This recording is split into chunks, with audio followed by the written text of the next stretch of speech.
இது வந்து வெந்தயக்கீரை. இந்த கீரை வந்து சுகருக்கு ரொம்ப நல்லது. சுகர் இருக்கவங்க வாரத்தில் 2 நாள் சாப்பிட்லாம். டெய்லி வெந்தயத்தை ஊற வச்சு காலையில் அந்த தண்ணியை குடிக்கிறாங்க இல்லையா, அதே தான். இந்த கீரையை வந்து அவ்வளோ சீக்கிரம் மார்க்கெட்லலாம் கிடைக்காது. ரொம்ப காசு கொடுத்து வாங்க வேண்டியிருக்கும். நமக்கும் கஷ்டமாக இருக்கும்.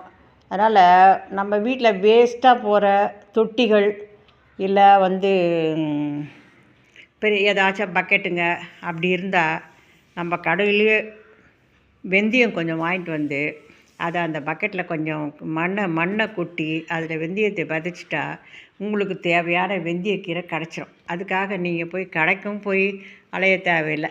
சின்ன அது ஒரு 10 நாள்லேயே வேர் விட்டு வளர்ந்துடும். அதை எடுத்து இன்னொரு செடியில் வச்சுக்கலாம். நீங்கள் பாதி எடுத்து சமையல் பண்ணிக்கலாம், பாதி பண்ணிக்கலாம். இந்த மாதிரி 2 இதில் எடுத்து வச்சிங்கன்னா உங்களுக்கு வாரத்துக்கு 4 நாளைக்கு வரும். உங்கள் சுகரும் வந்து கண்ட்ரோலுக்கு வரும். நல்ல சுகருக்காக செய்யக்கூடிய ஒரு அற்புதமான இந்த இலையை பாருங்கள். இதுதான் வெந்தய இலை. இப்படி தான் இருக்கும். இது பாருங்கள், இதாக இருக்குது பாருங்கள், காட்டுறேன். இதுதான் இப்படி தான் இருக்கும், சின்னதாக வெந்தயம். இதுதான் வெந்தயக்கீரை. இந்த இலையை இதை வந்து நீங்கள் தாராளமாக சாப்பிட்லாம். சுகர்காரங்களுக்கு ரொம்ப நல்லது. வாங்கி சாப்பிட்டு பாருங்கள். நன்றி. பாருங்கள் இலை.